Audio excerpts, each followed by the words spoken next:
Tantor Audio, a division of Recorded Books, presents McAlistair's Fortune by Alissa Johnson, narrated by Carmen Rose.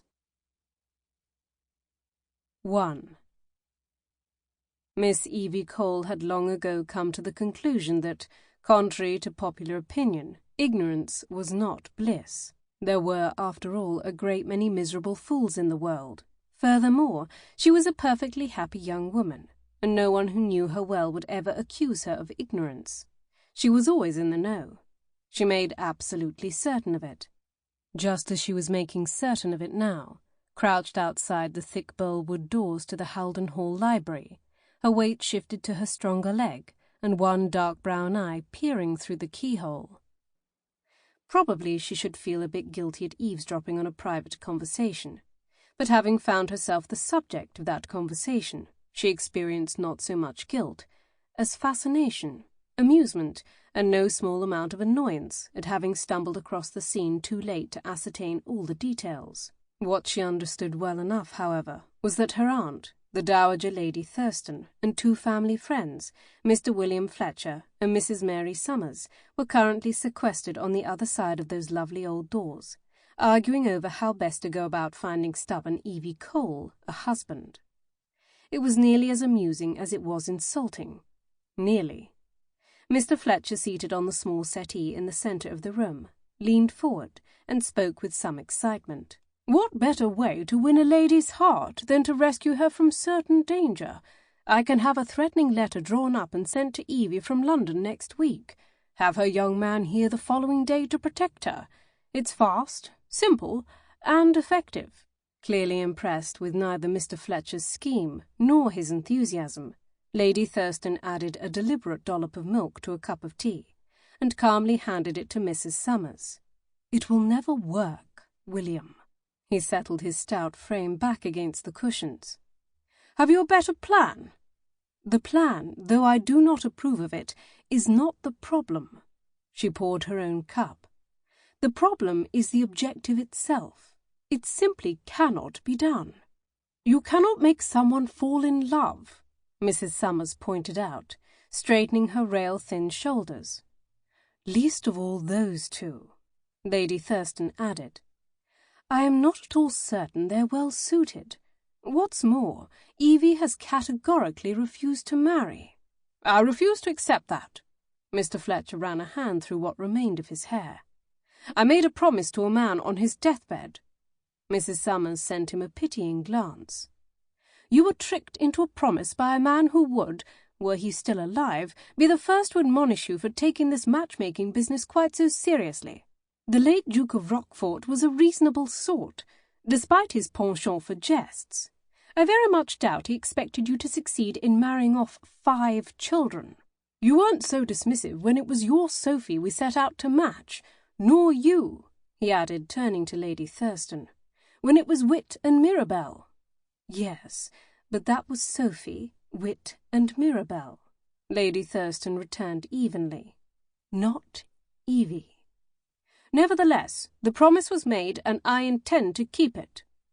Mr. Fletcher held out against the ensuing silence for a solid 30 seconds, an impressive show of fortitude to Evie's mind. She'd been subjected to that knowing silence from the inestimable Lady Thurston.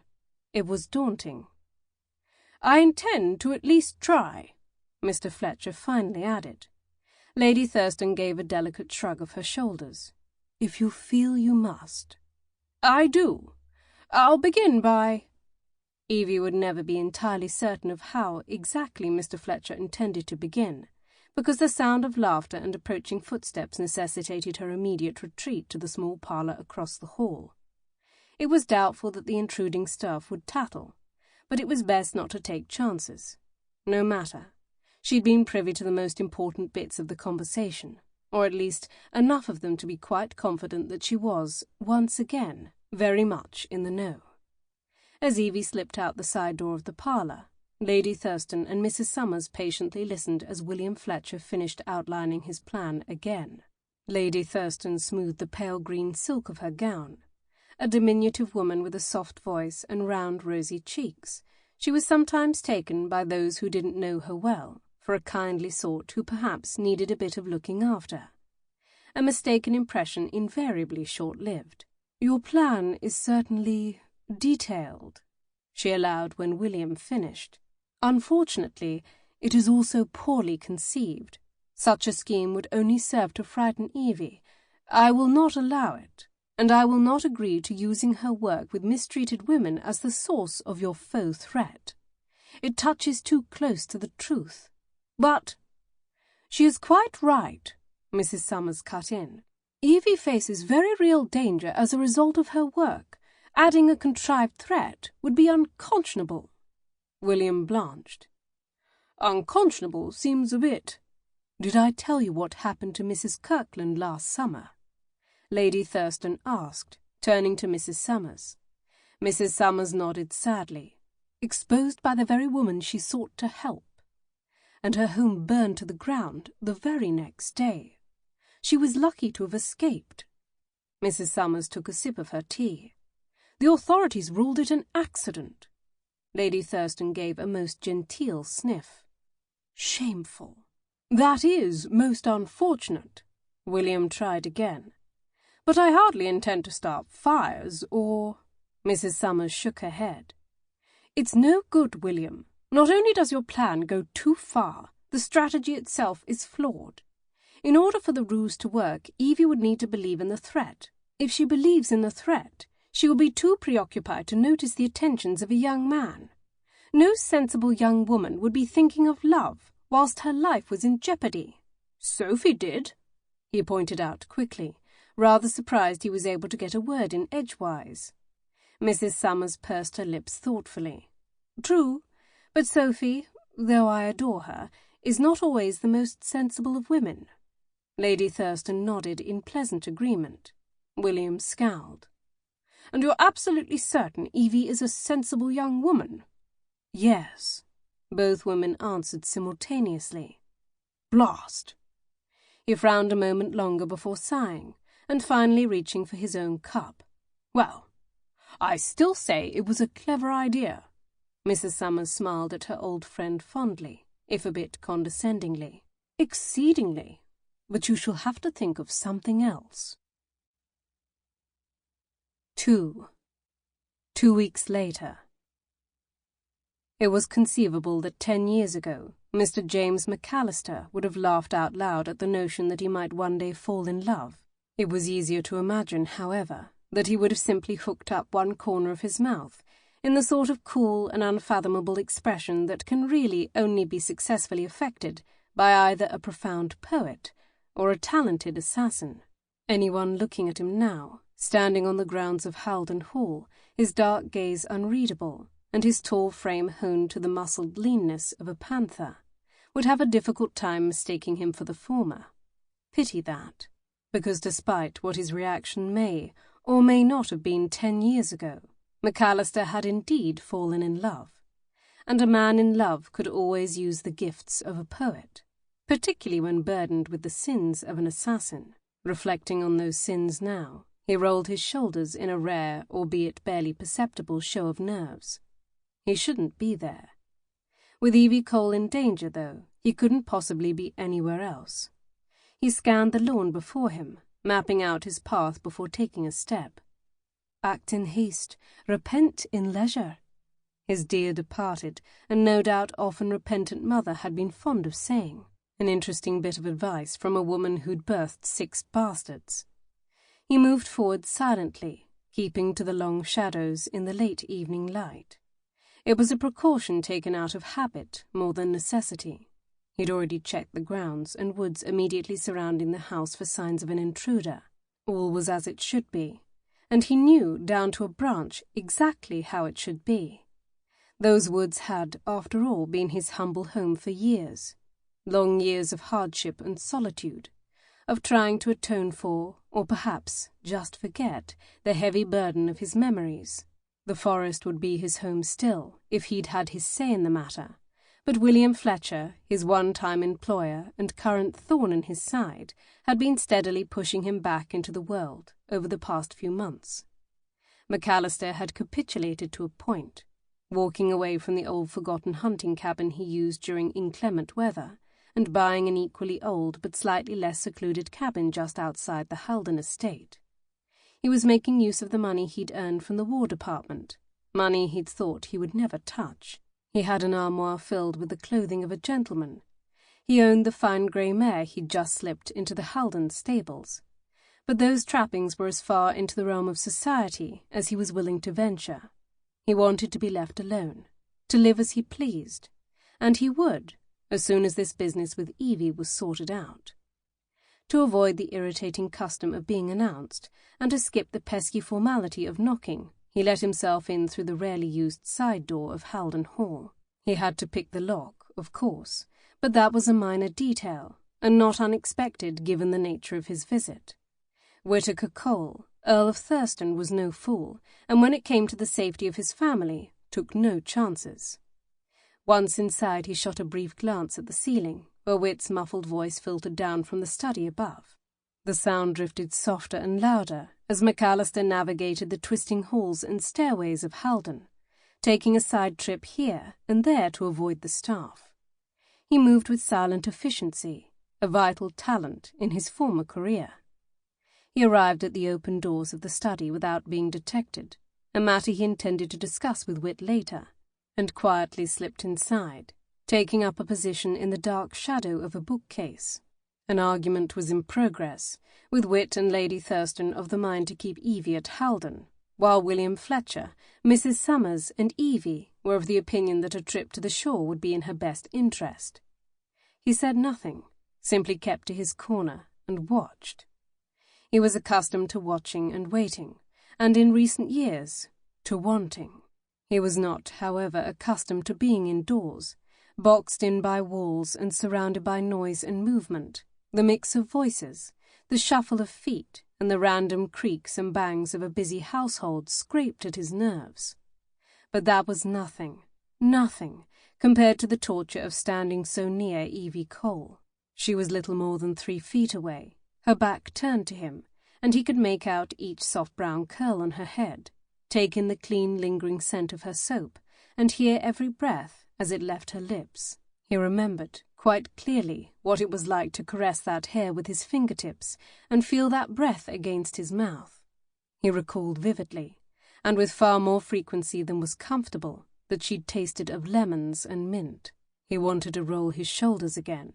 He really shouldn't be there. Dragging his gaze away from Evie, he looked to the rest of the group. The argument appeared to be at a stalemate, neither side able to claim victory or willing to accept defeat. The futility of it annoyed him, trying his already strained patience. They were wasting time. His hands itched to scoop Evie up, toss her over his shoulder, and carry her off into the woods. His woods, where he knew every trail, every noise, every hidden place. His woods, where he knew he could keep her safe, from everyone but himself. Of its own accord, his gaze tracked back to Evie, and trailed up the stiff line of her back, the creamy skin of her narrow shoulders, the delicate arch of her neck. She was such a small thing, barely reaching his shoulders, too small to defend herself against the violence of a madman, and certainly sensible enough to realize as much. Bloody hell, she must be terrified. Evie was having a splendid time of it. She surveyed the scene before her and decided that it was, without question, the single most absurd bit of artifice she'd ever had occasion to witness. What a superb lot of liars they all were, she thought with affection. Who would have imagined her friends and family held such an affinity for theatrics? And who would have guessed they'd be so proficient? Lady Thurston was actually pale. Pale! How did one manage that sort of thing? Mrs. Summers was sitting tight-lipped and straight-backed, her hands gripped in her lap. Whit, pacing back and forth in front of his desk, looked half ready to pull out his hair, and Mr. Fletcher, with his brow furrowed and his cravat coming undone, made the perfect picture of the concerned family friend. She, of course, was every inch the brave little soldier, keeping her chin up and her shoulders square, despite the tremendously dire state of her circumstances. Upon receiving the threatening letter, she had briefly considered trying something even more dramatic, a touch of panic, perhaps even a swoon, but the notion of carrying on in such a fashion for more than a minute or two held little appeal. Besides, she had never swooned in her life, and wasn't entirely certain how to go about it. It seemed the sort of thing one ought to practice a time or two in private first. She had selected stoicism instead, and, at the risk of becoming smug, rather thought she was making a respectable go of it. They were all making a good show of their respective roles, standing ovation and encore-worthy performances. They should take to the stage, each and every one of them. She could admit to some initial surprise at Mr. Fletcher's suggestion that she leave for the coast with a small group of armed guards, but confident they couldn't possibly mean to send her where she would be out of their interfering reach, she chose to argue in favour of the trip, for no other reason really than to cause a bit of trouble. She might be willing to play along in the interest of getting the silly matchmaking business over and done with, but there was no point in making it easy on the meddling schemers. "I'll not send her half a country away," Wit snapped. Tall, fit, and gifted with a deep voice suited for authority, her cousin had always struck Evie as very much the quintessential lord of the manor. Not that she was in the habit of ceding to that authority. She merely appreciated the image. Mr. Fletcher pinched the bridge of his bulbous nose. "Norfolk is hardly half a country. It is a mere 2 days' journey." "2 days too far from her family," Lady Thurston replied. "It's for the best," Evie argued. "And didn't she sound noble? My presence here puts everyone else in danger, and with Mirabelle and Kate returning next week from the Rockforts, things will only—" At the mention of his wife, who was currently expecting their first child, and his younger sister, Wit cut her off with a curt wave of his hand. "I can easily extend their visit. They would be more than happy to stay, I'm sure," Evie agreed. She'd been truly disappointed when a head cold had kept her from making the trip to see Alex and Sophie, the Duke and Duchess of Rockfort, and their 3-month-old son, Henry. "At least until word of this reaches them, and it will most certainly reach them. Then they'll insist on returning." Either to enjoy the scheme or to stand beside her in a perceived time of need, Kate, Mirabelle, and Sophie would most certainly come. As her cousin, Kate was the only one of the three considered family by blood, but in their hearts all of them were sisters. They would never allow themselves to be kept removed from such a situation. "I've already sent word to Alex," Mr. Fletcher said. "I suspect he'll be here before morning." Evie nodded. "You can be sure Sophie will be as well, and with Kate and Mirabelle in tow." Wit swore softly, but emphatically. Evie supposed it was a testament to how important their ruse was to Lady Thurston that she did little more than sniff disapprovingly at her son's language. "This conversation is going nowhere," Lady Thurston pronounced. "We need an objective opinion," Mr. Fletcher agreed with a nod before turning in Evie's general direction. "What do you think, McAlistair?" That simple question, obviously addressed to someone directly behind her, instantly dashed Evie's enjoyment of the scene. Her heart stopped beating in her chest, an uncomfortable feeling to say the least, and she turned around slowly, certain she'd misheard, and uncertain whether she hoped or feared she had not. She hadn't. The man in question was standing in the shadow of a bookcase, not 3 feet away from her, a fact that had her heart starting again, with one great painful thud. Dear Lord, there he was, McAlistair, the hermit of Haldon Hall. Only he didn't look much like a hermit at present, she noted as he stepped into the light. She narrowed her eyes, suspicious of the transformation. The last time she had seen McAlistair had been in the Haldon woods. He'd been wearing the serviceable garments of a peasant. His hair had been long and wild, almost as wild as his dark eyes, and he'd been carrying a rather large knife. Now he was dressed in gentleman's attire, a well-tailored green waistcoat, tan breeches, a pair of hessians, and a perfectly knotted cravat. He'd trimmed his thick brown hair and pulled it back into a neat, if unfashionable, tail at the nape of his neck. His jaw was clean-shaven, his hands scrubbed free of dirt, and there was nary a weapon in sight. He looked utterly respectable, and somehow twice as dangerous. Evie took in the sharp arch of brows, the square cut of jaw, and the nose that had obviously been broken more than once. She noticed, and blushing upon noticing, the bulge of muscle in his legs, the broad width of his shoulders, and the wiry strength of his arms. McAlistair was no London dandy come to call. A wolf in sheep's clothing, she thought. That's what he was. Or possibly a big cat with a collar about its neck. He might look harmless or tamed, but one need only peer closer at his eyes to see the lie. They were still just as wild. She had stared into those eyes once, lost herself in them, right before she'd lost herself in his kiss one fantastical evening in the woods. And she had thought of him, as she had promised to think of him every day since, for 5 bloody months. She narrowed her eyes further, the flush of heat giving way to the burn of anger. He had told her he'd be away, and had made no promises to return, but really, would it have been so terribly difficult for the man to send her one blasted letter? Even she could have managed as much, if she'd known where to find him, and she was a dismal correspondent. She watched as Wit stepped around her to deliver a bolstering pat on McAlistair's shoulder and draw him farther into the room. "McAlistair, good to see you. We could use another voice of reason. I believe you're acquainted with everyone here but our Evie." McAlistair turned his dark eyes on her, and for one terrible moment she feared he might give away their secret, when he did nothing more than stare, unblinking, as if drinking her in with his eyes. Her fear turned to embarrassment. Uncertain how one was expected to react to a long, knowing look from a man one was not supposed to know, she dropped into a quick and awkward curtsy. M. She bit the end of her tongue in an effort to regain control. She detested that she stammered when nervous. "Mr. McAlistair." "Miss Cole." He bowed. An eloquent bend at the waist, perfectly in tune with his attire, and so very incongruent with the picture of the wild hermit she still held in her head. He turned to Lady Thurston next, and bowed even lower in a sign of deep respect. "Lady Thurston, it is an honor." His voice was still rough, Evie noticed, still gravelly, as if he weren't accustomed to using it. She wished she didn't find the sound quite so appealing. Lady Thurston dipped her head in acknowledgement. "It was good of you to come.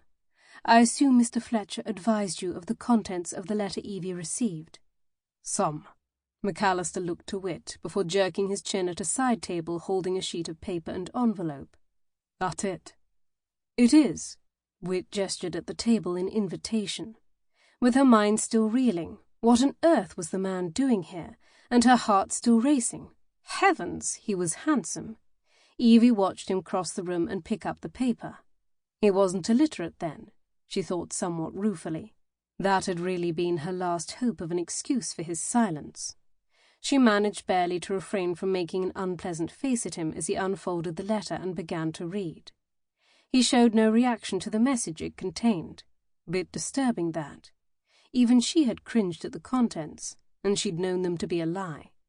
It was a filthy string of insults and threats, considerably more filthy and threatening than she personally felt was necessary, but it did get the point across.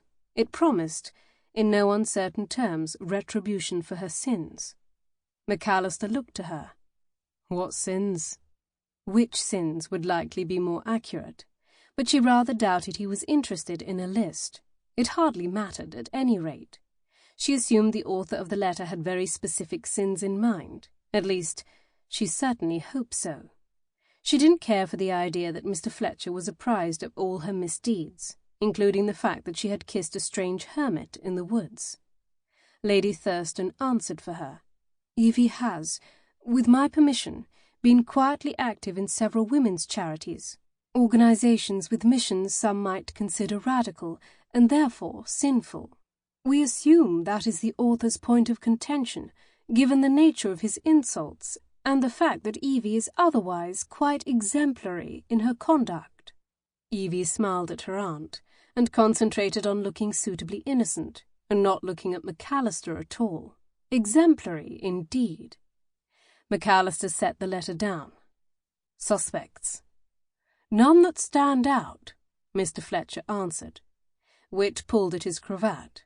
We're working under the assumption the threat comes from a family member or employer of one of the women Evie sought to help." Mrs. Summers sent her an approving smile. "Over the years, she has assisted in arranging secret passage out of the country for a number of mistreated women, wives who suffered violence from their husbands, women of ill repute who sought to escape their abusive employers. Those women left a fair number of angry husbands and boards behind," Mr. Fletcher added. "Although how they detected Evie's involvement we've yet to determine. And until we do, I feel it would be best if she is hidden away elsewhere, somewhere safer." "Absolutely," Mrs. Summers chimed in. "Absolutely not," Lady Thurston snapped at the same time. "He's right," McAlistair said, earning a hard glare from Wit and Lady Thurston. "Too many doors here, too many places to hide." "The staff has been instructed to—" Wit broke off with a scowl. "Who let you in?" McAlistair shook his head. "Damn it! Did anyone see you?" Another headshake from McAlistair, and a soft stream of expletives from Wit. He turned to Evie. "Pack your things. You're leaving in the morning." She was? "I am." "It's what you want, isn't it?" "Not particularly." Yes, of course." Wit gave a very decisive, very unhappy nod. "Be ready by first light." First light? They really meant to send her away. How the devil had that happened? "Tonight would be better," Mr. Fletcher argued. "I'll not have her on the road at night." And with that final pronouncement, Wit excused himself from the room. Looking somewhat preoccupied, Mr. Fletcher gave Evie what he apparently thought was an encouraging smile, and followed Wit.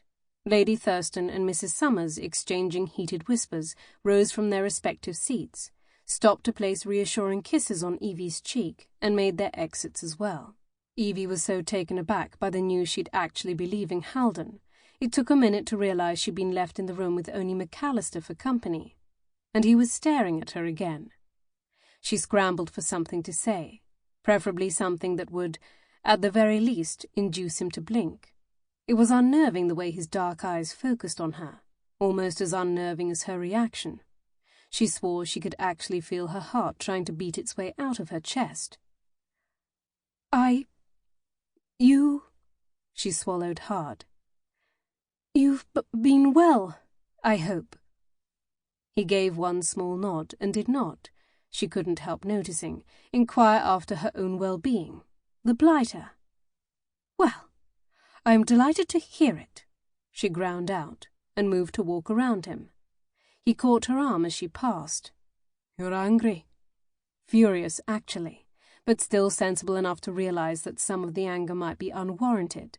She opened her mouth, but before she could attempt to explain or try to reach some sort of understanding between them, he let go of her arm and gave that small nod again. "Good." She blinked at him, utterly astounded. "Good." That was his response when faced with the possibility of her ire. "Good. You want me to be angry with you?" "For the best." "Well, far be it for me to disappoint a guest," she snapped, and brushed past him out the door. 3. The trouble with having a limp was that it was nearly impossible to execute a proper stomping. That wasn't the only trouble, of course, but it was the inconvenience that most vexed Evie at present. Gritting her teeth, she continued down the hall in the slow, short steps required to maintain an even gait.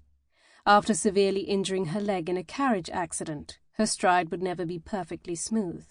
But unless one was actively looking for the slight dip of her frame or listening for the brief drag of her foot, one wasn't likely to notice her limp. That was all well and good, but slow, short steps and an even slightly dragging foot made it exceedingly difficult for her to storm off with the sort of haughty disdain the situation clearly warranted. Good indeed. She threw open the door to her room, stepped inside, and slammed the door behind her.